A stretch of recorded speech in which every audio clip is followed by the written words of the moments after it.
Bismillahirrahmanirrahim. Assalamualaikum warahmatullahi wabarakatuh.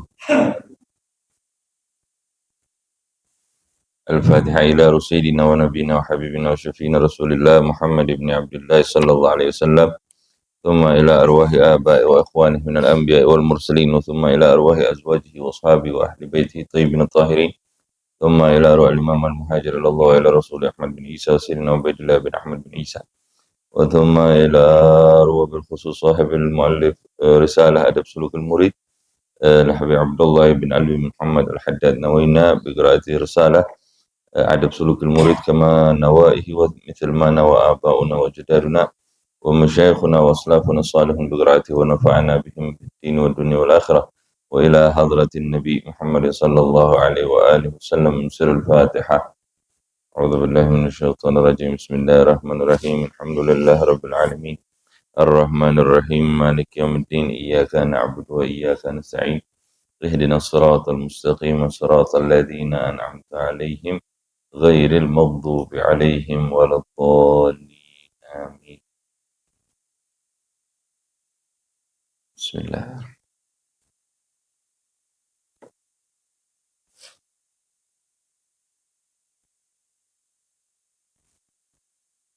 بسم الله الرحمن الرحيم. الحمد لله الحمد لله الذي هدانا بعبده المختار من دعانا إليه بالإذن وقد نادانا لبيك يا من دلنا وحدانا.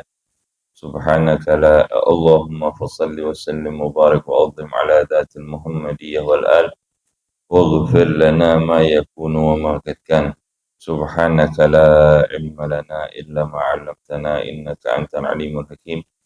Rabbi syrah li sadri wa yassir li amri wa hlul 'uqdatan min lisani yafqahu qawli. Amma ba'd. Alhamdulillah, segala puji kehadirat Allah Subhanahu wa taala yang telah memberikan kepada kita semua berbagai macam nikmat yang Allah terus turunkan kepada kita walaupun kita tidak pernah meminta terhadap kenikmatan-kenikmatan itu, dan terkadang kita lupa dengan apa yang sudah Allah berikan itu dan berbuat maksiat dengan apa-apa yang telah Allah berikan. Dan lebih parah lagi, kita kadang suka melupakan untuk bersyukur kepada Allah Subhanahu wa taala yang telah memberikan kenikmatan-kenikmatan tersebut. Maka dengan dikumpulkannya kita di pagi hari ini di tempat yang dimuliakan oleh Allah Subhanahu wa taala, di dalam taman-taman surganya Allah Subhanahu wa taala, semoga Allah mengampuni apa-apa yang kita lalaikan daripada mensyukur nikmat Allah Subhanahu wa taala, dan kelak Allah memaafkan kita dan Allah kumpulkan kita di dalam surga Firdausul A'la bersama dengan Rasulullah sallallahu alaihi wasallam. Salawat dan salam semoga senantiasa tercurah kepada beliau, makhluk yang dipilih oleh Allah Subhanahu wa taala, yang diciptakan dari penggalan cahaya Allah Subhanahu wa taala untuk menjadi petunjuk bagi umat manusia. Salawat dan salam semoga tercurah kepada beliau, kepada keluarganya, kepada sahabatnya, dan kepada orang-orang yang mengikuti mereka sampai di akhir zaman. Semoga nama kita semua tercantum di dalamnya, amin ya rabbal alamin. Kita akan lanjutkan pembahasan tentang kitab Risalah Adab Sulukul Murid karya Al-Imam Abdullah bin Ali bin Muhammad Al-Haddad. Pada pertemuan yang lalu kita sudah membahas tentang pesan beliau untuk berhati-hatilah dari perbuatan meninggalkan sholat Jumat dan sholat berjamaah, ya. Dan juga kita diminta untuk menjaga tentang sholat sunnah rawatib yang disyariatkan baik sebelum maupun sesudah sholat fardu, juga tentang sholat witir, duha, dan menghidupkan waktu antara bainal maghrib wal isya'in, dan di antara dua isya, yaitu antara maghrib dan isya. Dan dasari hal-hal tersebut dengan niat untuk mengikuti apa-apa yang disunnahkan oleh Rasulullah sallallahu alaihi wasallam, dan untuk menjalankan apa-apa yang fardu, bukti apa yang fardu yang disyariatkan oleh Allah Subhanahu wa taala, bukti penghambaan kita kepada Allah Subhanahu wa taala. Maka sekarang akan kita lanjutkan dengan fasal yang baru. Qala al-muallif rahimahullahu ta'ala wa nafa'ana bihim fid dharain amin. Radhiyallahu ankum. Faslun walladhi alaihi al-muawwalu fi tariqillah ta'ala ba'da fi'lil awamiri wajtinabil maharimi mulazamatu dzikrillah fa 'alaika bihi ayyuhal murid fi kulli halin wa fi kulli waqtin wa fi kulli makanin bil qalbi wal lisan. Dikatakan bahwasanya walladzi alaihi al-muawwalu fi tariqillah ta'ala, jadilah sesuatu yang menjadi sandaran dalam perjalanan kita menuju kepada Allah Subhanahu wa taala setelah tadi kita mengerjakan seluruh perintah Allah Subhanahu wa taala dan kita menjauhi larangan-larangan Allah Subhanahu wa taala. Yang menjadi sandaran setelahnya adalah melazimkan mulazamatu dzikrillah, melazimkan untuk berzikir kepada Allah Subhanahu wa taala. Fa 'alaika bihi ayyuhal murid, maka diharuskan bagi kita wahai orang-orang yang ingin menuju kepada Allah Subhanahu wa taala, melazimi zikir tersebut fi kulli halin, di setiap keadaan kita, wa fi kulli waqtin, dan di setiap waktu-waktu kita, wa fi kulli makanin, dan di setiap tempat-tempat yang dimana di situ kita berada, bil qalbi wal lisan, dengan hati dan dengan lisan. Sebagaimana yang mungkin sudah banyak kita fahami bahwa hati adalah tempat pandangan dari Allah Subhanahu wa taala kepada hamba-hambanya. Allah tidak melihat rupa kita. Allah tidak melihat jabatan kita. Allah tidak melihat kita pintar atau kita bodoh. Kita banyak uang atau kita miskin. Allah enggak melihat itu. Yang Allah lihat adalah keadaan hati kita. Orang yang pandai merawat hatinya seperti orang yang pandai merawat rumah. Walaupun rumahnya kecil, walaupun rumahnya sederhana, tapi kalau dia dirawat oleh pemiliknya, maka rumah yang kecil atau rumah yang sederhana tadi itu nyaman untuk dilihat, nyaman untuk ditempati, nyaman untuk disinggahi. Tapi kalau ada orang punya rumah yang besar, tapi nggak dirawat, berdebu, kotor, nggak enak untuk dilihat. Orang untuk mampir melihatnya aja sudah tidak nyaman, apalagi bertempat di situ. Rumah itulah yang diibaratkan sebagai hati. Dan merawatnya adalah dengan zikir kepada Allah Subhanahu wa taala dengan hati dan dengan lisan. Dikatakan di dalam kitab Miftahus Sarair karya Syekh Abu Bakar bin Salim bahwa berzikir itu dua hal tadi, dengan zikir dengan hati dan zikir dengan lisan. Mana yang lebih utama? Yang lebih utama adalah berzikir dengan hati dan lisan. Yang nomor duanya adalah dengan hati. Yang terakhir adalah dengan lisan. Walaupun keadaan berzikir dengan lisan itu menempati urutan yang terakhir, tapi jangan pernah ditinggalkan. Kenapa? Karena zikir dengan lisan itu akan membantu seseorang untuk sadar, ingat kepada Allah Subhanahu wa ta'ala. Orang yang lisannya diam, kemudian dia ingin mengingat Allah Subhanahu wa ta'ala, kalau dia sudah terbiasa, bisa deh. Kalau dia udah biasa, bisa. Tapi kalau misalnya belum, dia akan menghayal kemana-mana pikirannya. Hatinya nggak hidup. Ya. Kalau mau hidupkan, basahi lisan kita dengan zikir kepada Allah, ingat kepada Allah Subhanahu wa ta'ala, kemudian kesadaran diikut sertakan. Yang kita baca kalimatnya apa sih? sholawat, yang kita baca tasbih, yang kita baca tahlil, yang kita baca takbir. Hadirkan keadaan bacaan yang kita baca itu di kesadaran kita. Caranya bagaimana? Pahami apa yang kita baca. Pahami dulu. Setelah itu resapi di dalam hati makna daripada bacaan itu. Dengan melazimkan keadaan itu di setiap waktu kita, di setiap keadaan kita, di setiap tempat yang dimana kita berada di dalamnya, kita hidupkan, maka hati kita akan terawat dan itu akan menjadi pantas, layak untuk mendapatkan pandangan dari Allah Subhanahu wa Ta'ala. Dan berzikir itu juga adalah bagian dari kita mensucikan, mengagungkan, mengingat, mengulang-ulang ucapan zikir ya, tentang keesaan Allah, kebesaran Allah, kesucian Allah, dan lain sebagainya. Ya. Wa dzikru alladhi yajma'u jami'a ma'anil adhkar wa thamaratiha al-batinah wa dhahirah wa qawlu la ilaha illallah.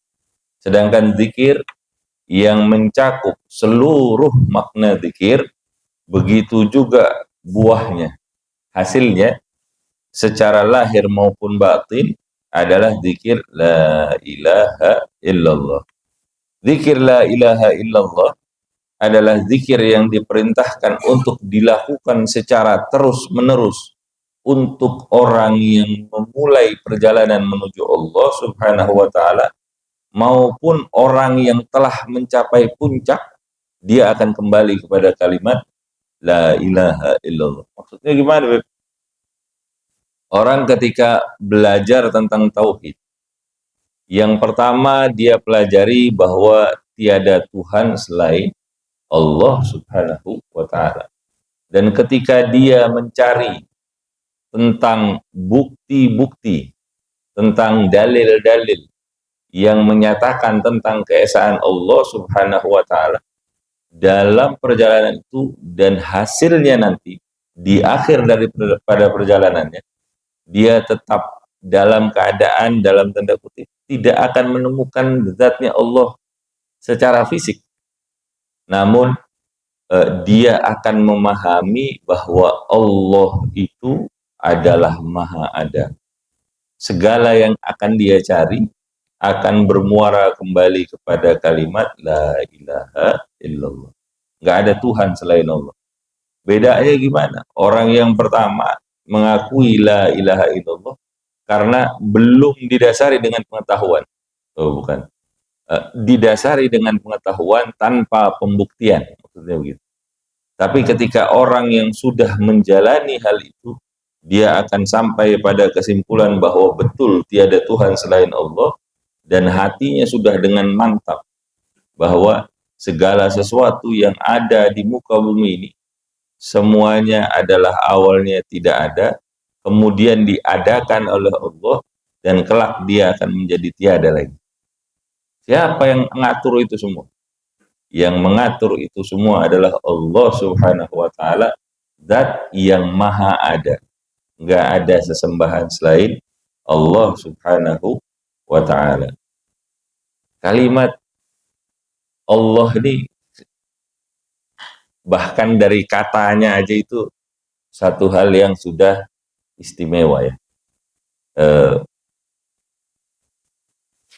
Misalnya nama saya Segaf, Sakaf, di tulisannya itu sin, qaf, alif, ba. Kalau hilang satu, sinnya hilang, jadinya apa?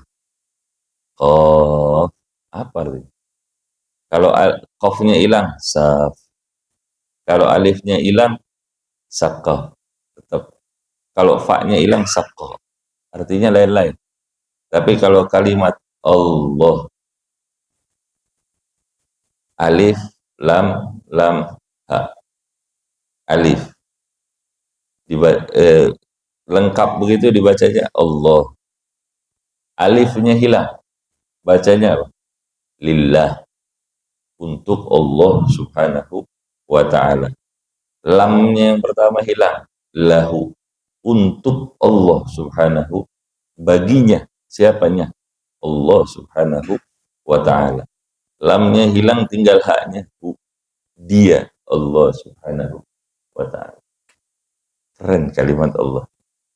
Dan gak ada Tuhan selain Allah subhanahu wa ta'ala. Gak ada zat yang pantas untuk disembah selain daripada Allah subhanahu wa ta'ala. Kita menyembah zat yang baqi, yang abadi. Dia ada sebelum segala sesuatu ada. Segala sesuatu ada karena diadakan olehnya, oleh Allah subhanahu wa ta'ala. Bahkan tempat, kalau ada orang bertanya, aina Allah, di mana Allah? Pertanyaannya aja udah salah. Karena Allah, kata di mana itu pertanyaan untuk makhluk. Karena dia memerlukan jawaban tempat. Sedangkan tempat adalah makhluk bagi Allah subhanahu wa ta'ala. Waktu adalah makhluk bagi Allah subhanahu wa ta'ala. Bagaimana zat yang menciptakan tergantung pada apa yang diciptakan? Enggak bisa. Allah tidak memerlukan tempat untuk menjelaskan tentang zatnya. Allah tidak memerlukan waktu untuk menjelaskan tentang keberadaan. Itu Allah. Bagaimana kita bisa menyembah Tuhan yang dilahirkan? Sebelum dia lahir, di mana dia? Setelah dia wafat, kemana dia? Bagaimana kita bisa menyembah Tuhan yang menyembah sesembahan yang dituhankan setelah dia mendapatkan sebuah ilham? Ketika dia belum mendapatkan ilham, di mana Tuhan? Gak bisa. Konsep-konsep ketuhanan seperti itu sangat berbeda jauh sama Islam. Makanya kita perlu untuk belajar tentang tauhid, keesaan Allah subhanahu wa ta'ala. Kalimat di dalam Al-Quran, la nufarriqu baina ahadim min rusulih. Janganlah kalian membeda-bedakan salah satu di antara para rasul-rasul Allah. Yang nggak boleh dibedakan bagaimana? Apakah semua rasul sama? Dalam konteks tertentu, iya. Dalam konteks lain, tentu ada keutamaan dari para nabi dan rasul. Dari sekian banyak nabi dan rasul, ada 25 yang utama. Dari 25 yang utama itu, ada 5 yang ulul azmi. Dari para ulul azmi itu, ada satu yang paling utama. Sayyidul Anbiya wal Mursalin, Nabi Muhammad sallallahu alaihi wasallam. Apa kita membeda-bedakan? Bukan. Kita bukan membeda-bedakan. Di dalam surat Al-Baqarah itu, yang tidak boleh kita beda-bedakan adalah mereka, para nabi dan rasul itu diutus tujuannya satu, untuk mengesahkan Allah subhanahu wa ta'ala, untuk menyembah kepada Allah subhanahu wa ta'ala. Gak ada nabi yang disuruh oleh Allah subhanahu wa ta'ala, diutus oleh Allah untuk menyembah kepada selain Allah. Gak ada. Kalaupun ada umatnya yang menyangka seperti itu bikinan daripada umat, bukan ajaran aslinya dari sang nabi atau rasul. Yang tidak boleh dibedakan adalah mereka, para nabi dan rasul itu adalah menyuruh kepada umat manusia untuk menyembah kepada Allah subhanahu wa ta'ala, la ilaha illallah. Nggak ada sesembahan, nggak ada Tuhan, nggak ada ilah yang patut untuk disembah kecuali Allah subhanahu wa ta'ala. Dan jadikan zikir itu sebagai sandaran untuk segala sesuatu yang kita lakukan. Ibadah fardu kita, ibadah sunnah kita, bahkan sekedar hal-hal yang baik, kita senyum sama orang, kita bantu orang. Tujuannya untuk menunjukkan kehambaan kita kepada Allah Subhanahu wa taala untuk menunjukkan eh, kenapa kita berbuat baik sama makhluk Allah yang lain. Karena mereka adalah makhluknya Allah, ciptaannya Allah. Kalau kita mengaku kita menyembah kepada Allah Subhanahu wa taala yang menciptakan makhluk selain daripada kita, maka kalau kita menyembah kepada Allah, maka kita juga perlu menghargai ciptaan-ciptaannya Allah Subhanahu wa taala. Kita berbuat baik sama orang yang muslim maupun yang bukan muslim, dengan manusia maupun selain kepada manusia, bahkan kepada hewan sekalipun yang dianggap najis, tetap kita harus berakhlak sama hewan tersebut. Kenapa? Karena mereka bukan karena najisnya. Dan kita juga menghargai orang bukan karena pangkatnya, bukan karena hartanya, bukan karena ilmunya, bukan karena apa-apa yang melekat pada dia. Tapi kita menghargai mereka itu karena mereka adalah makhluk daripada Allah Subhanahu wa taala. Dia mau berbuat baik, dia mau berbuat buruk, yang kita hargai adalah mereka melakukan ini, yang menentukan keadaan itu adalah Allah Subhanahu wa taala. Ini pembahasan tentang ini harus kita bahas satu kitab khusus, harus menyediakan waktu khusus, pikirannya juga harus fokus supaya nanti nggak salah-salah pikir, salah nanti ya. Kalau membahas tentang ini ada di kitab Miftahus Sarai, itu tentang keadaan hati kita kepada Allah Subhanahu wa taala, membahas tentang bagaimana adabnya seseorang itu hatinya kepada Allah Subhanahu wa taala ya. Kita lanjutkan. Siapa orang yang menginginkan sesuatu dari rahasia perjalanan kepada Allah, ini saya garis bawahi dulu ya, bahwa kalimat ini menginginkan sesuatu dari rahasia perjalanan menuju Allah Subhanahu wa taala. Ini rahasia ini bukan sesuatu yang kemudian dipikir aneh-aneh. Rahasia di sini, rahasia perjalanan menuju kepada Allah Subhanahu wa taala, bukan nanti kalau kita ini kita harus kayak di film-film fiksi begitu, bukan. Rahasia perjalanan menuju kepada Allah Subhanahu wa taala adalah pengalaman spiritual, kenyamanan ruhani, penyingkapan terhadap makna daripada apa yang ada di sekitaran kita itu rahasia perjalanan itu kita akan mengerti. Kita mampu memahami, merasakan dengan hati kita apa makna dari sholat kita. Kita ngerti makna dari puasa kita. Kita mengerti mengapa kita harus bekerja. Kenapa kita harus berumah tangga misalnya. Kenapa kita harus merawat anak-anak kita. Kenapa kita. Semua itu dirasakan dengan hatinya. Penyingkapan itulah yang dikatakan rahasia perjalanan menuju kepada Allah Subhanahu wa taala. Yang itu belum kita rasakan mungkin sekarang. Orang sholat. Rasanya di dalam hatinya bagaimana? Belum kerasa apa-apa. Kita udah berapa puluh tahun sholat. Sampai sekarang kita masih belum merasakan hal itu.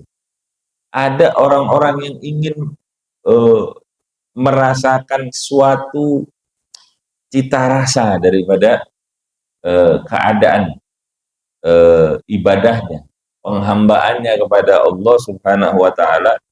Nah, orang yang menginginkan satu rahasia perjalanan menuju kepada Allah Subhanahu wa taala dan menyingkap sesuatu dari macam-macam hakikat, maka hendaklah dia berdiam di atas zikir kepada Allah. Maksudnya melazimkan zikir kepada Allah Subhanahu wa taala dengan lisannya dan dengan hati. Dengan begitu, dengan dia terus-menerus berusaha menghadirkan Allah di dalam kesadarannya, lisannya menyebut, kesadarannya hadir, hatinya merasakan, maka dia akan mendapatkan hakikat makna yang terpendam dari segala sesuatu yang ada di sekitar. Saya cerita sedikit bahwa di satu keadaan, ini urusan pekerjaan, kita sudah melakukan segala sesuatu yang dianggap layak lah, bahwa kita ini punya solusi yang terbaik.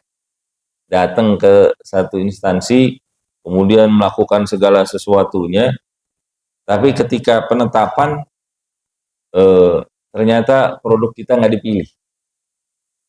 Saat itu ada rasa kecewa di dalam. Padahal kita ini udah nyiapin segala sesuatunya yang paling bagus. Produk kita kalau kita bandingin apa istilahnya, berhadapan-hadapan dengan produk-produk lain itu, punya kita kok istimewa, tapi kenapa nggak dipilih? Ada rasa kecewanya itu. Saat itu saya datang ke satu kawan saya cerita, dia bilang sabar, Ben. Mungkin ada sesuatu yang Allah pilihkan lebih baik buat antum dibandingkan ente dapatkan itu. Saat itu saya cuma terima, oh ya sudah, alhamdulillah. Tapi hati belum merasakan.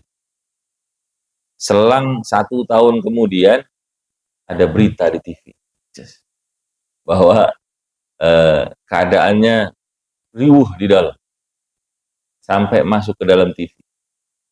Saat itu saya kembali kepada kawan saya itu, saya bilang, subhanallah, ini kalau dulu saya mendapatkannya, saat ini saya nggak bisa ngomong lagi sama antum. Sudah masuk dalam kekacauan itu. Kita nggak tahu hakikat yang Allah taruh sama kita. Boleh jadi kita dikasih, kenapa harta kita sedikit? Kenapa kita dikasih penyakit? Kenapa kita apa yang kita minta, yang kita anggap baik, tapi kenapa Allah tidak wujudkan? Ada hakikat terpendam di dalam. Kenapa kita dikasih harta sama Allah? Kenapa kita dikasih pangkat? Kenapa kita dikasih jabatan? Kenapa kita dikasih ilmu? Ada hakikat terpendam di dalam. Kita tinggal berusaha untuk mewujudkan yang terbaik atas apa yang Allah berikan, dan kita bersyukur atas apa yang belum Allah izinkan untuk kita memilikinya. Karena di balik semua itu, Allah Subhanahu wa Ta'ala, zat yang maha ada dari terdahulu. Dia maha mengetahui apa-apa yang terbaik bagi umatnya, maka serahkan semua itu dalam keputusan Allah Subhanahu wa Ta'ala. Nggak usah komplain-komplain, nggak usah pusing-pusing. Terus buat apa kita ibadah? Kita ibadah, kita berdoa bukan supaya Allah mengabulkan sebetulnya. Ada nggak kewajiban bagi Allah untuk mengabulkan? Nggak ada kewajiban bagi Allah. Cuman Allah mewajibkan bagi zatnya untuk mengabulkan apa yang diminta oleh hamba. Pada hakikatnya, kita ini hamba, ciptaan. Sudah diciptakan, diberi segala sesuatu dari Allah Subhanahu wa Ta'ala. Maka harusnya kita tunduk pada ketentuan Sang Pencipta, tunduk pada ketentuan Sang yang memberikan kehidupan segala macam buat kita.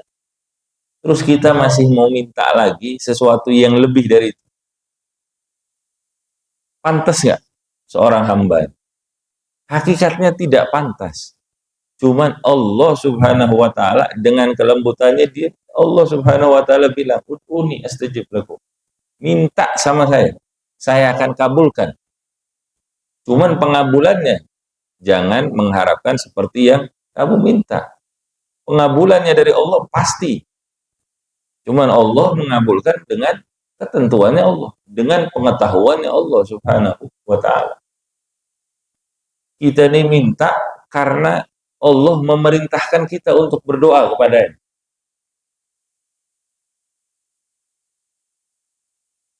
Kalau kita meminta kepada Allah Subhanahu wa Ta'ala, hakikatnya kita sedang menunjukkan kehambaan kita kepada Allah. Orang yang nggak mau meminta kepada Allah sombong ya. Ngerasa sudah cukup dengan dirinya. Tapi kalau kita minta kepada Allah, ini kita sedang menunjukkan ketidakmampuan kita di hadapan Sang Pencipta. Kalau kita sedang menunjukkan ketidakmampuan kita dan itu pun terhitung ibadah, maka apalagi yang kurang pemberian dari Allah. Ya?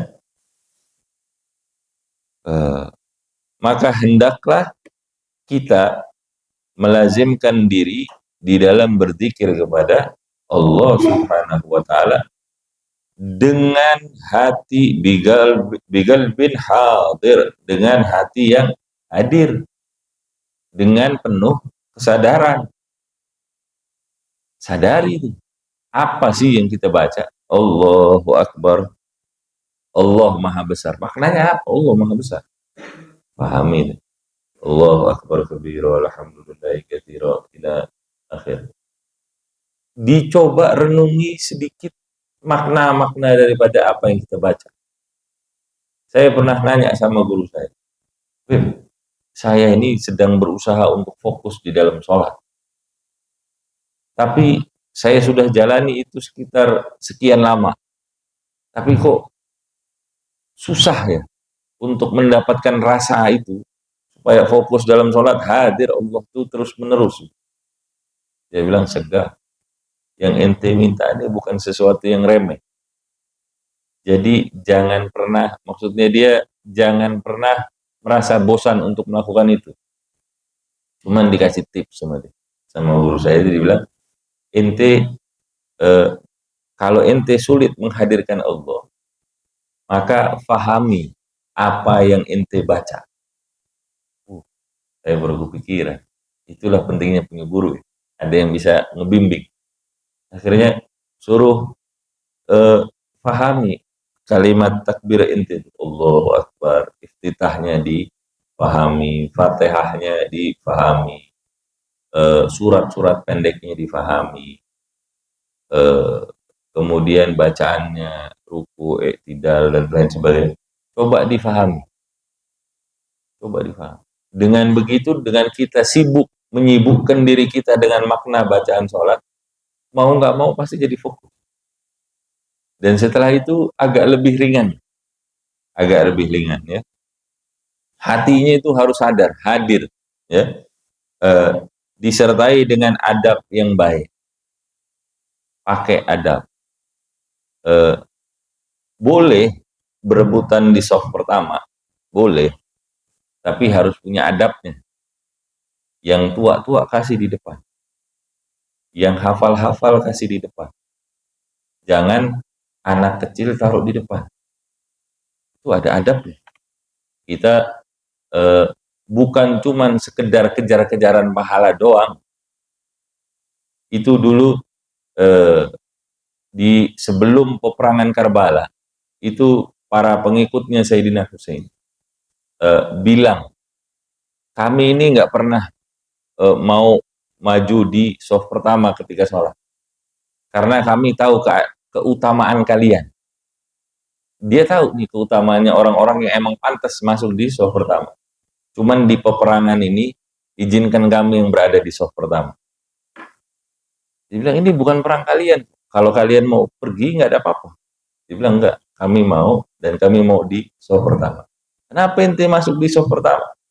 Dia bilang, karena kalau kami sekarang juga tetap ada di soft kedua, kalau kalian terbunuh, orang-orang yang memerangi Sayyidina Husain udah nggak ada hasrat juga kepada kami. Paling kami ditawan, wala dibunuh, wala apa. Niat mereka mau jadi syahid. Niatnya mereka mau jadi syahid. Ada adabnya. Ketika sholat, ketika yang lain-lain lah ya. Ini contohnya sholat aja. Ada adabnya. Hadirkan hati, kemudian diterapkan adab, dan hadapkan diri kita dengan sungguh-sungguh, dan disertai dengan ilmu pengetahuan. Jadi belajar jangan lupa. Belajar jangan lupa. Orang belajar, orang tuh paling susah kayaknya belajar tentang fikih. Paling males orang belajar tentang fikih, tentang aturan-aturan, hukum-hukumnya sholat. Ini syaratnya apa? Bagaimana caranya? rukun-rukunnya apa yang harus dipenuhi, mana yang disunahkan. Kalau nggak disunahkan berarti makruh, nggak boleh untuk dilakukan, jangan dilakukan, segala macam. Itu penting untuk diulang-ulang. Karena itu akan membantu hati kita untuk sadar kita untuk menghadap kepada Allah Subhanahu wa taala. Hati kita sadar untuk menghadap kepada Allah Subhanahu wa taala. Dan tidaklah terkumpul hal-hal di atas. Hati yang hadir, adab yang sempurna, penghadapan yang sungguh-sungguh disertai dengan ilmu pengetahuan. Kalau itu terkumpul pada diri seseorang, maka akan disingkapkan baginya pengetahuan-pengetahuan yang tinggi di sisi Allah Subhanahu wa taala. Ruhnya akan naik menuju hakikat alam yang lebih jernih. Ini bukan hal yang aneh ya, maksud saya ini pahami bahwa ketika seperti Nabi Allah Ayyub alaihissalam, sakitnya yang dia bingung bukan BPJS-nya, bukan nyari rumah sakitnya, tapi ketika dia menerima keadaannya, dia bertanya sama istrinya. Istrinya bilang, ente kan seorang nabi, doa aja sama Allah, Allah cabut penyakit ente. Katanya Nabi Ayyub alaihissalam, kita nih sakit ini berapa tahun? Berapa lama sih? 7 tahun. Kita hidup sudah berapa puluh tahun? Puluhan tahun, 70 sekian tahun. Ini yang dikasih Allah susahnya cuma sedikit, yang dikasih senangnya nih kita banyak. Masa saya mau komplain sama Allah? Kira-kira begitu. Ini pengetahuannya, ruhnya sudah masuk ke alam yang lebih jernih. Yang dia lihat bukan sakitnya, tapi yang dia lihat adalah bagaimana Allah menginginkan sesuatu terhadap diri. Keinginannya Allah bukan keinginannya dia. Jadi dia nggak sibuk dengan sakitnya, dia nggak sibuk dengan ditinggalkan oleh orang, dihina oleh orang, nggak punya ekonominya susah. Jadi kalau ini kan hal-hal yang biasa, jadi mengaburkan pandangan agama kita. Giliran nggak punya duit susah, giliran sakit susah, giliran seneng dikasih banyak uang silau. Keadaannya jadi susah nih sama itu. Dikasih susah ya susah, dikasih senang silau. Nah, ini yang repot nih keadaan kita sekarang. Tapi kalau orang-orang yang di hati, yang terkumpul di dalam dirinya hati yang hadir, adab yang sempurna, penghadapan yang bersungguh-sungguh disertai dengan pengetahuan, maka dia akan masuk ke alam hakikat yang lebih jernih. Dia nggak lagi ngelihat saya berpangkat, saya punya punya harta, saya punya jabatan, saya punya seluruh kepunyaannya nggak menyilaukan. Atau dia diuji dengan ekonominya yang susah, sakitnya. Yang dia lihat sudah bukan sakitnya, bukan susahnya, bukan ininya, bukan itu. Yang dia lihat dari seluruh keadaannya dia adalah Allah Subhanahu wa taala. Ya. Dan batinnya akan menyaksikan keindahan, kesucian. Yang dia lihat sesuatu ini aturannya Allah luar biasa. Mungkin kalau dari cerita saya tadi, dulu saya nggak dikasih itu, padahal itu saya idam-idamkan, ternyata di belakangnya Allah ingin menyelamatkan saya. Boleh jadi saya kalau punya uang banyak, nanti akhirannya jadi maksiat. Boleh jadi kalau saya dikasih kesehatan, nggak dikasih penyakit, saya lupa sama Allah Subhanahu wa taala. Boleh jadi saya dikasih sesuatu yang lebih dari Allah, artinya saya harus punya tanggung jawab yang lebih kepada umat Nabi Muhammad sallallahu alaihi wasallam. Hal-hal seperti itu cita rasa seperti itu yang dicari daripada berzikir kepada Allah Subhanahu wa taala. Bukan akhirnya bisa saya tahu nih sekian hari lagi nih ente begini begitu. Saya bisa nerka orang yang ada di sono begini, saya bisa jalan di atas air, saya bisa ini. Bukan itu. Itu mah hal-hal remeh temeh, mainan anak-anak. Nggak usah pusing sama yang namanya karomah-karomah begitu, ya. Tapi cari keadaan berdekatan dengan Allah, kita diberikan penyingkapan hakikat kejadian-kejadian itu satu hal yang luar biasa. Dan itu perlu kita pahami dari waktu ke waktu. Karena pembuktiannya itu butuh waktu. Sayyidina Abdullah bin Abbas satu kali saya pernah ceritain, tapi ini ada kaitannya dengan eh, pemahaman bahwa ini butuh waktu untuk mengerti. Sayyidina Abdullah bin Abbas itu pernah satu kali Sayyidina Umar ibn Khattab sedang berkhutbah, dia bilang, di tengah-tengah khutbahnya dia berbicara ke balik gunung, ke balik gunung. Sayyidina Abdullah bin Abbas bingung, orang lagi ceramah, lagi khutbah Jumat, terus tahu-tahu ngomongnya begitu. Tapi karena itu Jumat dia nggak bisa nanya. Dan setelahnya pun dia tidak bertanya. Setelah sekian bulan, pasukan yang dulu diutus sama Sayyidina Umar balik dari peperangan. Datang cerita sama Sayyidina Abdullah bin Abbas. Ini kalau disebut Ibn Abbas namanya Abdullah. Kalau disebut Ibn Umar namanya juga Abdullah. Orang dulu kalau nyebut Abdullah nggak disebut Abdullah, disebutnya Ibn siapanya. Cerita dia sama Ibn Abbas, kemudian baru Ibn Abbas ngerti. Jadi waktu itu dia bilang, pasukan itu bilang, saat itu tuh harinya Jumat. Waktunya orang harusnya sholat Jumat, kami dalam keadaan peperangan. Dan kami sudah terdesak sampai kami, bukan satu orang, kami mendengar suara dari Amirul Mukminin, Sayyidina Umar. Kami mendengar suara ke balik gunung. Mereka bertahan di balik gunung, kemudian setelah itu mereka bisa memukul balik dan memenangkan peperangan. Butuh waktu untuk memahami keadaan yang terjadi. Ini baru keadaan manusia.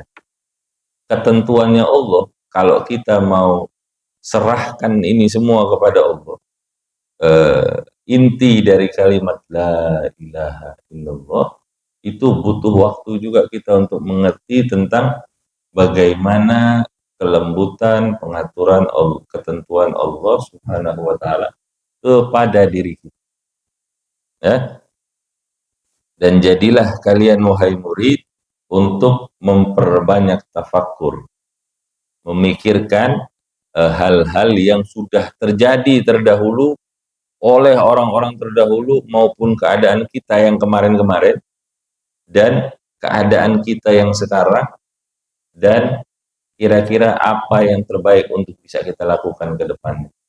Nanti itu akan tapi ini cuma sedikit lagi, kita lanjutkan aja sedikit aja. Bertafakur dikatakan ada 3 hal. Yang pertama, bertafakur dalam keajaiban kekuasaan langit dan bumi. Ini air minum. Kira-kira ada yang bikin? Ada pabriknya ya? Ada mesinnya? Ada sesuatu yang sudah diprogram sehingga dia ini, si air ini bisa terproduksi dan bisa sampai kepada kita, bisa sampai di depan kita saat ini. Sekedar air ini ada proses pembuatannya, ada pengaturan yang dibikin supaya dia bisa tercipta seperti ini. Maka yang pertama kita bertafakur atas keajaiban langit dan bumi. Matahari terbit di timur, tenggelam di barat. Ini keadaan di sekitar kita ini teratur. Teratur. Kita jam berapa tidur, berapa bangun. Keberadaan kita semua ini berada di dalam sebuah aturan Allah Subhanahu wa ta'ala. Kita banyak bertafakur tentang itu, kita akan hasilnya adalah ma'rifat, pengenalan tentang Allah Subhanahu wa Ta'ala. Hakikatnya kita sama botol ini sama. Ini tunduk pada aturan sehingga dia tercipta seperti ini. Maka kita juga nih produk dari Allah Subhanahu wa Ta'ala. Kita harus mengenal bahwa ini kita ini bukti adanya Sang Pencipta. Bahwa kita adalah ciptaan. Awalnya kita nggak ada, sekarang kita ada, kelak kita kembali nggak ada. Air ini awalnya nggak ada, sekarang ada, nanti hilang lagi. Ya, bertafakkur terhadap keadaan langit dan bumi, hasilnya adalah ma'rifat tentang Allah Subhanahu wa Ta'ala. Dan yang kedua, bertafakkur, memikirkan tentang ciptaan dan nikmat. Allah kasih saya mata, Allah kasih saya jantung, Allah kasih saya tangan, Allah kasih saya pendengaran, lisan. Berapa banyak kenikmatan yang Allah kasih sama kita sebetulnya. Bisa kita itu. Coba dah itu. Bilangan yang ada di bumi ini nggak akan bisa cukup untuk menghitung nikmat Allah Subhanahu wa Ta'ala.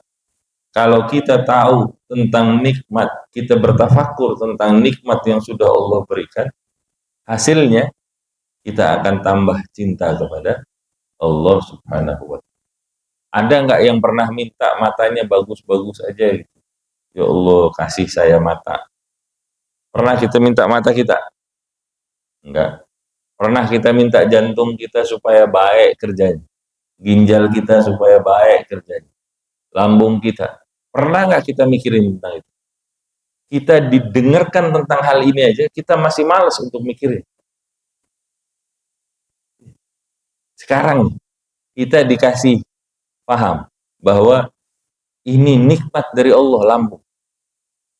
Dikasih tahu begini juga, kita masih nggak pernah minta kok. Bahwa kita ini dikasih kenikmatan lambung aja, paru-paru aja, jantung aja, ginjal itu, semua. Kita masih belum memikirkan tentang hal itu. Sampai detik ini. Maka banyak-banyak bertafakkur dalam ciptaan dan nikmat Allah Subhanahu wa Ta'ala. Maka hasilnya kita akan mendapatkan kecintaan kepada Allah Subhanahu wa Ta'ala. Yang ketiga, bertafakkur akan dunia dan akhirat dan keadaan makhluk di dalamnya. Maka hasilnya, manfaatnya adalah kita akan berpaling dari dunia menuju kepada urusan-urusan akhirat. Dan hal itu pembahasan panjang lebar tentang tafakkur telah dijelaskan sebagian di jalan tafakkur dan hasil yang akan didapatkan di dalam kitab beliau yang lain, yaitu Risalatul Mu'awwanah. Maka bagi orang yang ingin mempelajarinya, silahkan mendapatkannya di buku itu secara lebih mendetail, insya Allah. Semoga Allah Subhanahu wa Ta'ala memberikan kepada kita pemahaman tentang kalimat zikir la ilaha illallah dan zikir-zikir yang lainnya, dan semoga Allah jadikan kita orang-orang yang memiliki hati yang hadir di dalam kita berusaha untuk berzikir kepada Allah Subhanahu wa Ta'ala dengan menerapkan adab yang terbaik dan menghadapkan diri dengan sungguh-sungguh kepada Allah Subhanahu wa Ta'ala, dan semoga Allah Subhanahu wa Ta'ala membalas itu semua dengan pengenalan terhadap zat Allah, pengenalan terhadap segala ketentuan yang Allah berikan. Dan semoga Allah wafatkan kita dalam keadaan kita mengingat Allah Subhanahu wa Ta'ala, dalam keadaan kita ridha diri kita sebagai seorang hamba dan Allah sebagai Sang Pencipta yang Maha berkuasa atas segala sesuatu yang terjadi di dalam diri kita. Dan semoga Allah ridha terhadap keadaan kita yang menghadap kepadanya dengan segala kekurangan, dan semoga kita wafat dalam keadaan husnul khatimah. Allah jadikan kubur kita sebagai bagian dari taman-taman surganya Allah Subhanahu wa Ta'ala. Dibangkitkan kita dalam keadaan kita berada di dalam barisannya Nabi Muhammad sallallahu alaihi wasallam. Kita menyeberangi Shiratal Mustaqim dalam keadaan kita aman, memiliki rasa aman, dan kita dikumpulkan di dalam surga Firdausil A'la tanpa didahului hisab, tanpa fitnah, bersama dengan Rasulullah sallallahu alaihi wasallam ala hadhihi niyah. ولكل نية صالحة وإلى حضرة النبي الفاتحة. Cara untuk mendekat kepada Allah Subhanahu wa taala bisa dilakukan dengan segala keadaan kita. Semua kembali diniatkan di dalam hatinya dulu. Ya. Bapak bekerja untuk menafkahi anak istri, itu adalah bagian dari ibadah. Penghambaan kita juga kepada Allah Subhanahu wa taala. Kalau itu diniatkan bahwa ibadah kerja kita nih, yang kita nggak bisa kita duduk di pesantren. Saya duduknya di pasar, jualan, jadi kuli, atau saya duduknya di kantor, kerja ini itu ini. Niatkan dalam pekerjaan kita itu, hadirkan di dalam hati kita itu, kerja kita ini adalah untuk menjalankan ibadah kita kepada Allah Subhanahu wa taala dengan cara mencari nafkah untuk menghidupi orang-orang yang berada di dalam tanggungan kita. Niatnya dulu dijalani. Setelah itu coba belajar untuk mencari ilmunya. Nggak mesti di pesantren. Datang ke majelis-majelis taklim, datang ke majelis-majelis zikir. Yang di situ kemudian dengan situ Bapak tahu bahwa seperti yang tadi dikatakan, kita ini yang penting menghadirkan Allah dulu. Ya. Kerja kita kerja di mana? Di pasar, di jalanan, di kantor. Jalankan pekerjaan kita itu tanpa menerabas aturan-aturannya Allah Subhanahu wa taala. Dengan kita ngejalanin itu, kita sudah beribadah kepada Allah. Makna yang tadi itu, yang tadi kita bahas, sudah bisa kita terapkan dengan keadaan kita. Jadi nggak perlu semua orang menjadi seorang dai, nggak perlu. Kalau mau jadi pedagang yang Islami, mau jadi guru yang Islami, mau jadi pengusaha yang Islami, mau jadi dokter Islami, mau jadi polisi Islami, mau jadi tentara Islami, mau jadi pejabat Islami, mau jadi presiden yang Islami. Dalam setiap keadaan kita. Ya. Kemudian yang kedua masalah tentang tarekat. Nggak mesti dengan tarekat. Ya. Cuman seperti tadi saya katakan bahwa penting kita punya seorang guru. Ya. Penting bagi kita punya seorang guru yang akan membimbing kita untuk mendekat kepada Allah Subhanahu wa taala. Nah, biasanya kenapa itu ada tarekat-tarekat itu? Karena mereka punya cara bimbingan yang berbeda-beda. Sama kayak kita sekolah, universitas. Kan fakultasnya sama, kedokteran. Yang diajarinnya sama, cuman metodenya mungkin berbeda. Psikologinya universitas yang ada di Jogja misalnya, itu model pendekatannya A. Universitas yang ada di Depok pendekatannya B. Salah nggak dua-duanya? Nggak ada yang salah. Caranya doang yang berbeda. Hasil yang dituju tetap sama. Jalannya tarekat itu adalah jalan metode aja. Dan itu bukan sesuatu yang wajib. Yang paling penting bagi kita sekarang ini belajar tentang syariatnya dulu. Fikih belajar, Quran belajar, hadis belajar, adab belajar. Kalau bisa bahasanya juga dipelajari.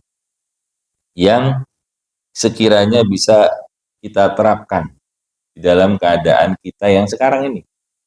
Kalau itu bisa, insya Allah nanti akan ada waktunya untuk urusan-urusan tarekat itu lain hal. Kita bicaranya tataran awal dulu nih. Kita belum lagi lulus TK, mau belajar urusannya orang-orang kuliahan. Entah ada waktunya. Kalau kita sampai lulus SD, SMP, SMA, baru kita masuk ke mata kuliahnya orang-orang kuliahan. Kalau sekarang kita masih TK nih, belum lulus, nggak usah bicara yang itu dulu dah. Ya? Wallahu a'lam. Ada lagi? Cukup ya. Kalau nggak ada lagi yang dibahas, kita baca doa kafaratul majlis. Subhanakallahumma wa bihamdika asyhadu an la ilaha illa anta astaghfiruka wa atubu ilaih. Kurang lebihnya dari saya mohon maaf. Subhana rabbika rabbil izzati amma yasifun. Wassalamun alal mursalin walhamdulillahi rabbil alamin. Assalamualaikum warahmatullahi wabarakatuh.